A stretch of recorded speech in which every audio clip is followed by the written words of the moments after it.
Hello everyone, मैं अजय गोस्वामी स्वागत करता हूं आपका आपके यूट्यूब चैनल एजी मेडिकल पर।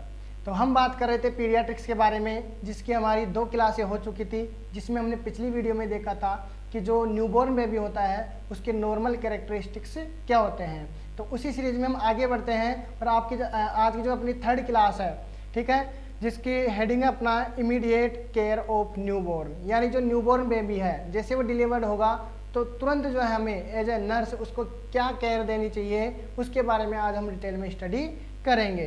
ठीक है, तो आइए वीडियो की शुरुआत करते हैं। अपना है इमीडिएट केयर ऑफ न्यूबॉर्न, यानी जो न्यूबॉर्न बेबी है उसको तुरंत क्या क्या केयर दी जानी चाहिए। तो सबसे पहला है, जैसे बेबी डिलीवर हो तो सबसे पहले हमें कौन सी एक्टिविटी परफॉर्म करनी है, परफॉर्म एयरवे क्लियरेंस, यानी कि जो उसका एयरवे है, ठीक है, उसको हमें क्या करना है, क्लियर करना है। ठीक है, ये जो है आप नॉर्मली जो है उसको क्लियर कर सकते हो या फिर सक्शनिंग के द्वारा जो है क्लियर कर सकते हैं। आगे इन सभी हेडिंग्स को हम डिटेल में पढ़ने वाले हैं। दूसरा है अपना परफॉर्म एपगार, ठीक है, जो एपगार जो स्कोर है उसको हमें परफॉर्म करना है। ठीक है, थर्ड है अपना परफॉर्म अम्बिलिकल कॉर्ड कटिंग। इसके बाद में आपको जब भी आप एयरवे क्लियरेंस कर लो, फिर उसके बाद एपगार स्कोर को आप मेजर कर लो, उसके बाद में जो है उसकी जो अम्बिलिकल कॉर्ड है उसको क्या करना है, कट करना है। ठीक है, नेक्स्ट हम बात करते हैं क्लीन एंड रैप बेबी। ठीक है, जैसे अम्बिलिकल कॉर्ड को कट किया जाए उसके तुरंत बाद जो बेबी होगा उसको क्लीन करना है पूरी तरह से। क्लीन करने के तुरंत बाद उसको क्या करना है, रैप करना है। ठीक है, कोई भी टॉवल है उस टॉवल के अंदर स्टरलाइज टॉवल होना चाहिए, उस स्टरलाइज टॉवल के अंदर उसको क्या करना है, रैप करना है, ताकि उसको हाइपोथर्मिया की कंडीशन से बचाया जा सके। ठीक है, उसके बॉडी टेम्परेचर मेंटेन रह सके, इसलिए इसको क्लीन करना है। और क्लीन करने के तुरंत बाद जो है उसको क्या करना है, रैप करना है। इसके बाद अपने जो नेक्स्ट स्टेप है उसमें क्या करेंगे हम, अप्लाइड आइडेंटिफाइड बैंड। ठीक है, उस जो बेबी है उसके जो हम एक आइडेंटिफाइड बैंड लगाएंगे। ठीक है, जिसमें उसका नाम होगा, उसका जो है उसका सेक्स होगा, उसकी मदर्स का नाम होगा। ठीक है, वो सारी जो वगैरह जो जितनी भी एंट्रीज होती है उस बैंड में होगी, तो वो उसके हम क्या करेंगे, अप्लाई कर देंगे ऑन द रिस्ट पे। ठीक है, नेक्स्ट हम बात करते हैं। इसके बाद नेक्स्ट अपनी स्टेप आती है प्रोवाइड विटामिन के and I medication with in 1 hour after birth. ठीक है, यहाँ पर आपको दिखने का यहाँ पे है अपना विद इन। ठीक है, प्रोवाइड विटामिन के एंड आई मेडिकेशन। ठीक है, उसके बाद में आपको क्या करना है, विटामिन के का इंजेक्शन देना है। और इसके अलावा जो आई मेडिकेशन, आई इरिगेशन की प्रोसेस होती है वो करनी है कब में, जैसे ही उसकी डिलीवरी होती है उसके 1 घंटे के अंदर अंदर आपको क्या करना है, विटामिन के और उसको आई मेडिकेशन प्रोवाइड करानी है। तो ये जो सारी इमीडिएट केयर है ये हमें देनी पड़ती है। तो आइए एक एक हम डिटेल में स्टडी करते हैं। तो सबसे पहला आता है अपना एयरवे क्लियरेंस या फिर मेंटेनेंस ऑफ एयरवे, कि एयरवे को कैसे क्लियर किया जाएगा। तो जो सबसे पहली जो स्टेप है उसमें हम क्या करेंगे, उसका जो एयरवे है उसको क्लियर करेंगे। तो किस हिसाब से उसका एयरवे क्लियर करेंगे, क्या क्या बातों का ध्यान रखना है, किन किन चीज़ों का ध्यान रखना है। तो सबसे पहले बात आती है पोजीशन की। ठीक है, कि उसकी जो पोजीशन किस प्रकार से होनी चाहिए एयरवे को क्लियर करते समय। तो जैसे बेबी डिलीवर होता है तो उसका जो है हेड लो पोजीशन में रखना है उसका। ठीक है, हेड को लो करके और उस पोजीशन में जो है उसका एयरवे को क्या करना है, अपने को क्लियर करना है। ठीक है, क्लियर किसके थ्रू करेंगे, हम कराएंगे उसकी सक्शनिंग। ठीक है, क्या करेंगे, उसकी सक्शनिंग करेंगे। सक्शनिंग के लिए जो है रूट की बात करें तो सबसे पहली जो फर्स्ट प्रायोरिटी है, ठीक है, फर्स्ट प्रायोरिटी पे हम किसको रखेंगे, माउथ को, यानी माउथ के द्वारा जो है हम पहले सक्शनिंग करेंगे और फिर सेकंड स्टेप या सेकंड प्रायोरिटी में हम जो है नोज के द्वारा सक्शनिंग कर सकते हैं। तो सक्शनिंग का रूट हो गया कि या तो माउथ, फर्स्ट प्रायोरिटी पे माउथ से सक्शनिंग करनी है और नेक्स्ट जो अपना रूट है वो क्या है, नोज है। नेक्स्ट बात करें कि सक्शनिंग का जो प्रेशर है वो कितना रखा जाए। ठीक है, कि भाई सक्शनिंग तो करनी है लेकिन इतना भी प्रेशर नहीं रख दिया जाए कि जो है उसकी जो अपना जो पूरे के पूरे लंग्स है वही क्या हो जाए, उसका प्रेशर इतना बढ़ जाए कि कॉम्प्लिकेशन देखने को मिल जाए। तो सक्शनिंग का प्रेशर कितना रखना है, तो अगर हम बात करें न्यू बॉर्न बेबी में, ठीक है, जो अभी जस्ट डिलीवर होता है तो उसका जो प्रेशर होता है वो होता है 60 to 80 mm ऑफ Hg। ठीक है, जो न्यूबॉर्न बेबी है जो डिलीवर्ड हुआ है तो उसका जब एयरवे क्लियरेंस किया जाता है तो उस समय जो है प्रेशर कितना रखा जाता है, 60 to 80 mm ऑफ Hg। ठीक है, इसी के अलावा हम और भी कुछ पॉइंटों की बात कर लेते हैं कि अगर मान लो चाइल्ड का जो सक्शनिंग प्रेशर कितना होना चाहिए, तो चाइल्ड के अंदर जो सक्शनिंग प्रेशर है वो 80 to 100 mm Hg होना चाहिए। ठीक है, तो ये प्रेशर की बात चल रही थी, यहीं पे हम जो है चाइल्ड और एडल्ट का दोनों की बात कर लेते हैं। ठीक है, तो न्यूबॉर्न बेबी का 60 to 80 होना चाहिए और जो चाइल्ड होगा उसका कितना होना चाहिए, 80 to 100 mm of Hg। Third बात करते हैं किसका, एडल्ट का। तो एडल्ट की जब सक्शनिंग की जाती है तो उसका जो प्रेशर है वो कितना होना चाहिए, 100 to 120 mm ऑफ Hg। ठीक है। तो ये तो बात हो गई सक्शनिंग के प्रेशर की। फिर बात आती है कि जब एयरवे क्लियरेंस करेंगे, हम सक्शनिंग करेंगे, तो उसमें जो कैथेटर की जो साइज है वो कितनी होनी चाहिए, ठीक है। कैथेटर साइज कितनी होनी चाहिए, तो वही सबसे पहले बात करेंगे हम किसकी, न्यूबॉर्न बेबी की। तो न्यूबॉर्न बेबी के जो कैथेटर साइज है वो 8 to 10 फ्रेंच होनी चाहिए, 8 से 10 फ्रेंच की होनी चाहिए, उसकी साइज होनी चाहिए, ठीक है। फ्रेंच क्या है, यूनिट है जिसके अंदर हम क्या करते हैं, कैथेटर को मेजर करेंगे। नेक्स्ट बात करें, अगर चाइल्ड की अगर हम सक्शनिंग करा रहे हैं तो उस दौरान जो है चाइल्ड के अंदर जो कैथेटर की साइज होनी चाहिए वो कितनी होनी चाहिए, 10 to 12 फ्रेंच होनी चाहिए। और अगर बात करें एडल्ट की, तो एडल्ट में जो कैथेटर साइज होती है वो 12 to 24 यानी 12 से लेके 14 फ्रेंच उसकी क्या होती है, साइज होती है, ठीक है। नेक्स्ट बात करते हैं ड्यूरेशन की, कि ड्यूरेशन कितना करना है, यानी सक्शनिंग के दौरान जो हमें ड्यूरेशन कितना रखना है। तो जैसे आप न्यूबॉर्न बेबी का सक्शनिंग कर रहे हो तो ड्यूरेशन आपका होना चाहिए 10 सेकेंड, ठीक है। 10 सेकेंड से ज़्यादा आपको सक्शनिंग नहीं करनी है, क्योंकि फिर जो है लंग्स में या फिर जो भी अपना रेस्पिरेटरी ट्रैक्ट है उसमें जो कॉम्प्लिकेशन देखने को मिल सकते हैं। तो सक्शनिंग के दौरान आपको ध्यान रखना है कि ड्यूरेशन 10 सेकेंड होनी चाहिए। तो ये तो बात हो गई एयरवे क्लियरेंस की, जिसमें हमें पोजीशन का बारे में पता होना चाहिए, सक्शनिंग करनी है, माउथ को प्रायोरिटी देनी है, फिर प्रेशर और फिर उसकी जो साइज है कैथेटर की और टाइम जो ड्यूरेशन है उसका ध्यान रखना है।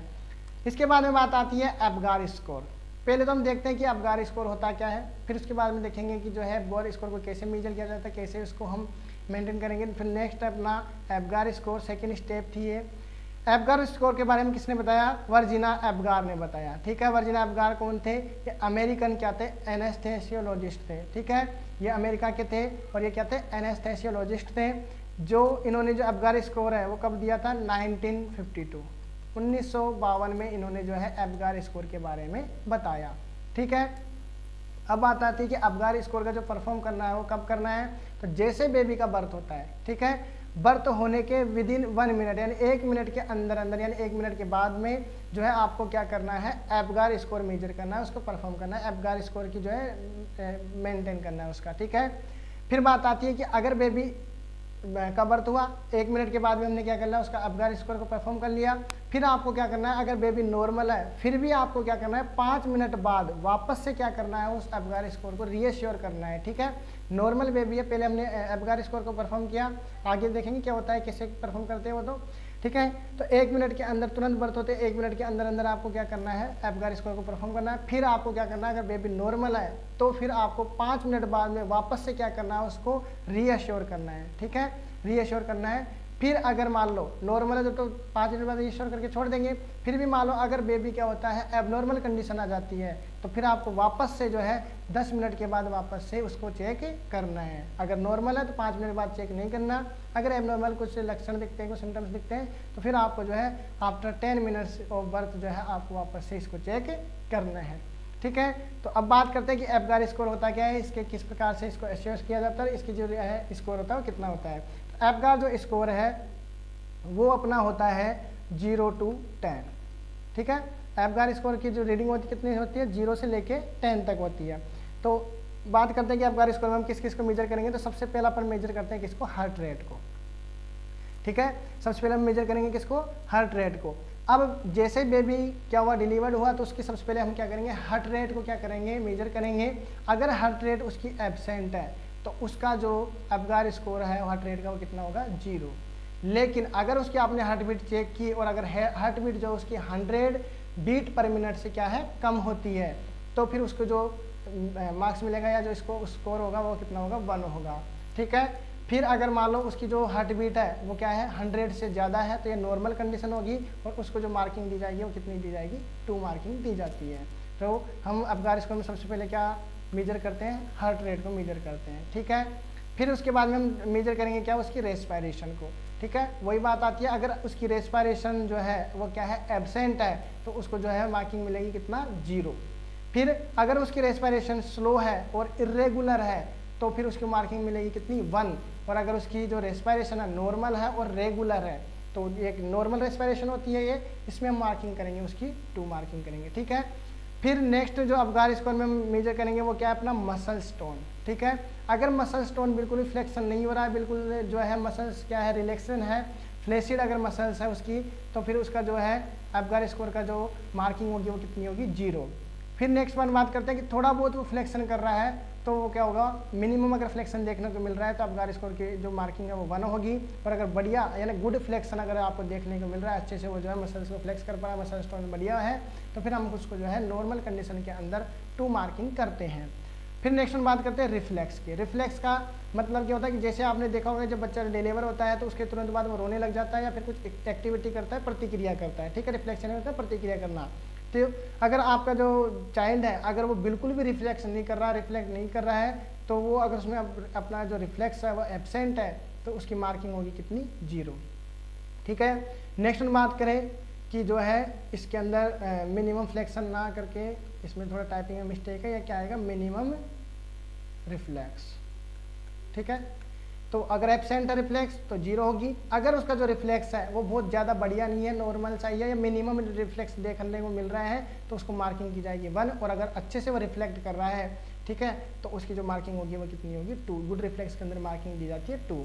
इसके बाद में हम उसका असेस करेंगे skin colour, very very important, ठीक है। ये आपको अच्छे से ध्यान में रखना है कि स्किन कलर को अगर आप असेस कर रहे हो तो ध्यान रखें कि अगर उसकी पूरी की पूरी बॉडी क्या है, ब्लू इस कलर की है, ब्लू कलर की आपको दिखाई दे रही है तो उसके अंदर जो है ऑक्सीजन की क्या हो चुकी है, कमी हो गई है और CO2 का लेवल बढ़ गया है। उस कंडीशन के अंदर वो सीवियर कंडीशन है, उस कंडीशन के अंदर जो है उसकी जो फुल बॉडी अगर ब्लू दिख रही है तो उसकी मार्किंग होगी कितनी, 0, ठीक है। नेक्स्ट हम बात करें कि अगर उसकी जो बॉडी है वो पिंकिश कलर है और उसको जो एक्सट्रीमिटीज है यानी दोनों हाथ पैर जो है अगर ब्लूइश कलर के हो रहे हैं तो उसको मार्किंग दी जाएगी कितनी, 1। और अगर उसकी पूरी बॉडी पिंक है, ठीक है, तो उसको मार्किंग दी जाएगी 2, ठीक है। नॉर्मल में जो बॉडी के कलर होगा बेबी का वो पिंक कलर का होगा। अगर बिल्कुल ही पिंक कलर नहीं है, पूरा ब्लू है तो 0, थोड़ा बहुत पिंक है और ओनली फॉर एक्सट्रीमिटीज में जो है क्या है अपना ब्लूइश कलर है, क्योंकि ब्लड सर्कुलेशन प्रॉपर नहीं हुआ तो एक्सट्रीमिटीज में ब्लू कलर देखने को मिल सकता है। उस समय हम उसके कंडीशन में क्या देंगे, मार्किंग 1 देंगे। अगर पूरी बॉडी पिंक हो गई है तो फिर आपको उसको गुड मार्किंग में 2 उसको देना है। तो अपना क्या है अपना अबगार स्कोर है उसकी जो रीडिंग है वो कहाँ से शुरू हुई, 0 to 100 तक। इस आधार पे हम क्या करेंगे, उसको स्कोरिंग करेंगे। अगर आपने इन सबको मेजर किया, मेजर करने के बाद जब इसको आपने जितने पॉइंट मिले उन पॉइंटों को आपने काउंट किया, ऐड किया, और अगर आपका स्कोर 0 से लेके 3 तक बन रहा है, ठीक है, 0 से लेके 3 तक अगर आपका स्कोर बन रहा है तो वो जो बेबी है वो सीवियर डिप्रेशन की कंडीशन में उसको इमीडिएट और उसको जो है क्रिटिकल केयर की अत्यंत आवश्यकता है, ठीक है। तो उस कंडीशन में जो है अगर 0 से लेकर 3 तक अगर उसका स्कोर बन रहा है तो उसको हम तुरंत क्या देंगे, CPR देंगे, ठीक है। ये जो है बहुत ज़्यादा सीवियर डिप्रेशन में हो जाएगा बेबी और हो सकता है उसकी डेथ हो जाए तो हम उसको इमीडिएट क्या करेंगे, उसको CPR देंगे, ठीक है। नेक्स्ट वन अगर उसका जो अबगार स्कोर है वो कितना आ रहा है, 4 to 6 आ रहा है, ठीक है, 4 और 6 के बीच में आ रहा है तो वो जो है डिप्रेशन में तो है लेकिन कैसा है, माइल्ड डिप्रेशन में। तो उसको हम क्या करेंगे, जो अपना जो रेगुलर जो केयर होती है वो देने के साथ साथ हम उसमें क्या देंगे, ऑक्सीजन सप्लाई करेंगे, ऑक्सीजन केयर उसको देंगे, ठीक है। ऑक्सीजन जो है उसके अंदर एडमिनिस्ट्रेशन करेंगे और जो नॉर्मल अपना रूटीन केयर होगी वो देंगे जो बेबी की नॉर्मली होती है। और अगर उसका अबगार स्कोर कितना आ रहा है, 6 to 100 आ रहा है तो वो जो है नॉर्मल है अपना चाइल्ड, और उसको जो नॉर्मल है जो अपनी रूटीन केयर दी जाती है आफ्टर डिलीवरी बेबी को तो वो रूटीन केयर देंगे, उसमें ऑक्सीजन एडमिनिस्ट्रेशन भी नहीं करेंगे क्योंकि बेबी जो है अपना पूरा नॉर्मल है। इस प्रकार से जो है इमीडिएट केयर्स देते हैं। और बाकी की जो इमीडिएट केयर है ये जो वीडियो है थोड़ा लंबा हो जाएगा तो हम नेक्स्ट पार्ट में इसकी स्टडी करेंगे। जो बाकी की जो केयर हमने बच रही है, ठीक है, हमने जो शुरू में देखी थी कौन कौन सी थी, सबसे पहली थी परफॉर्म एयरवे क्लियरेंस जो हमने पढ़ लिया है, अबगार परफॉर्म हमने पढ़ लिया है। तो बाकी की जो केयर है हम नेक्स्ट पार्ट में कंप्लीट कर लेंगे, ठीक है। तो वापस एक बार रिवाइज कराई जाऊँ, एयरवे क्लियरेंस के अंदर आपको पोजीशन का ध्यान रखना है, हेड लो पोजीशन होनी चाहिए, सक्शनिंग देने के समय माउथ को प्रायोरिटी देनी है, नोज को प्रायोरिटी सेकंड में देनी है। फिर प्रेशर आपका कितना होना चाहिए, न्यू बोर्न बेबी का 60 to 80 होता है, चाइल्ड का जो है 80 to 100 होता है, और 100 to 120 mm/g किसका होता है, अपना एडल्ट का होता है।